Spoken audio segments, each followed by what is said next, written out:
guys, welcome back to my channel, and if you're new here, my name is Alejandra Montante and I am celebrating Fibromyalgia Awareness Month. Today we're on day 6, and in today's video I wanted to talk about an inflammatory diet. What that looks like, what food options we got, how to manage it, because this is going to be the first video of a series that I want to do on managing fibromyalgia. That starts from the inside out, right? What we put into our body is very crucial to avoid any further pain, and that I believe that that's one of the other things that we are able to control. Besides the natural facts that we are going to wake up sore and so on and so forth. Go into that type of information in my other 2 videos, which was on, and I go into that information on day 4 and day 5, video 4 and video 5. This is going to be a series on how to manage and how to eventually cope with fibromyalgia. I'm going to be inserting workout videos later on in the week, diets, foods that I eat, everything and anything that has helped me personally and that I've seen research show an increase of health overall. At the end of my series, I really want to target how we can cope mentally while having a chronic illness. Alright, so to start this off, yes, there is an inflammatory diet, and that consists of avoiding the following: processed foods such as McDonald's, frozen products, anything that's in a package that isn't fresh. Red meats, I do not eat red meats at all. I know you might come at me and be like, okay, but what about our iron? Because that is very necessary, especially for women, right?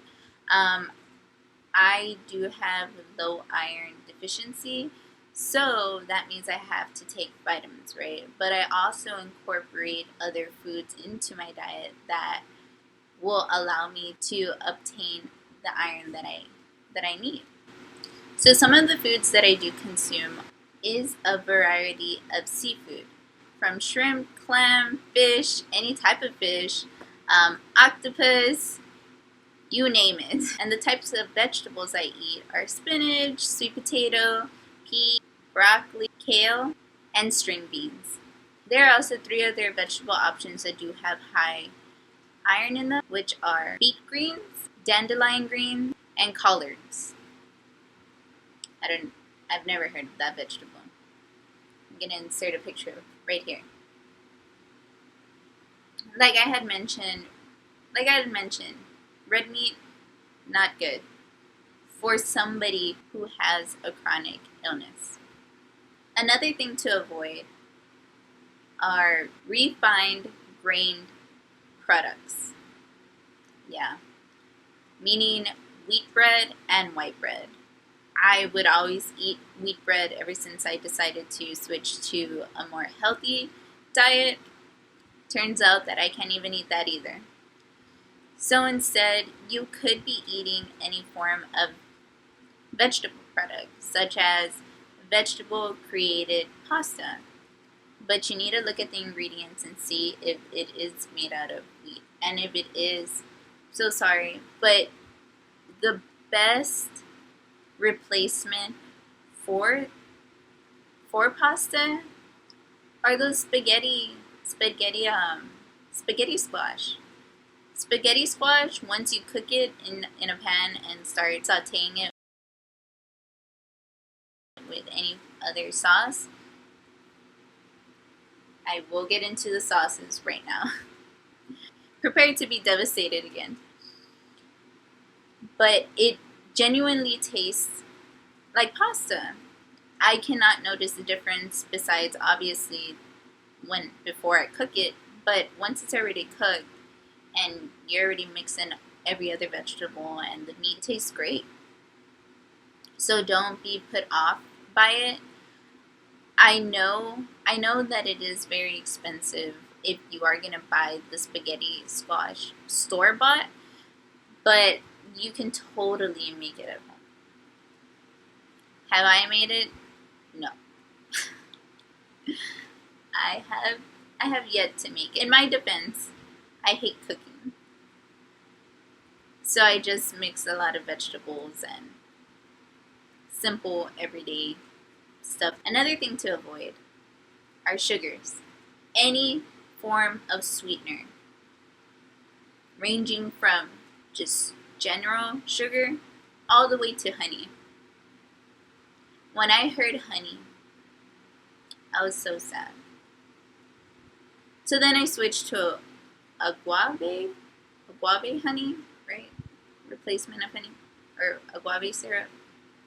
Even that we cannot eat. I eat that one as well in moderation. I do not put that in my oatmeal as much as I used to. I used to drown my oatmeal in agave. Also, another pricey item. Majority of things that are already made and organic in stores, I bet you know that it's very pricey. Deep fried foods. We cannot eat any fried foods. That's not even a healthy option in any form of diet. You don't even need to have chronic illness to avoid fried foods. I know it's scrumptious. I know it's mouth-watering and addicting, but that's also something that you're going to be needing to cut off. Certain oils you're going to have to stop using, such as peanut oil, vegetable oil, corn oil, and safflower. And finally, dry roasted nuts and beer nuts.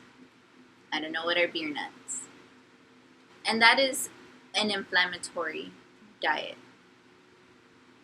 Somebody with fibromyalgia should be looking into an inflammatory diet plan, just because our syndrome, we have flare-up. In the inflammatory diet, I had mentioned that we need to avoid white and wheat bread. Well, in a fibromyalgia diet, they suggest that we eat whole wheat products. The hardest thing was cookies, letting go of cookies and any form of pastries. And finally, in any form of diet, we need to be avoiding alcohol. Alcohol flares us up so bad. I can feel it within the night of drinking. It doesn't even need to be the day after. I will feel it the day after. But even during the night, my fibro just flares up. And other forms of ingredients that also contribute to fibromyalgia flare-ups are gluten, eggs, dairy products, caffeine, and finally, some fruits and vegetables. We really need to be careful on the types of fruits and vegetables that we decide to consume. And these are tomatoes, white potatoes, green peppers, goji berries. I hope I said that right. And I have no idea what that is, but I will also place an image right here, so we both can know. This diet, just like any other diet, should be tested upon yourself. That you should start noticing certain flare-ups whenever you eat certain types of foods and eliminate those products. How I started seeing what hurt my body is that I completely started anew. I stopped eating obvious things that are not good for me. You should also create a food log diary. This will allow you to see what foods are causing your flare-ups. If you're not able to track it mentally and you're the type of person that prefers visual, then you should create a food diary. You should truly observe yourself. What flares your body up? Alright guys, I hope that was really informative on the types of food that we're able to eat as somebody who's dealing with fibromyalgia and other individuals who are suffering from chronic illnesses. For the next couple of my videos, I am going to actually make some meals that we can all consume even if you don't have a chronic illness. And this is to show everybody that yes, there is limitations in a healthy diet, but we're going to be able to do it and it's going to taste amazing and I'll tell you if it tastes good. But then again, I don't cook, so scary.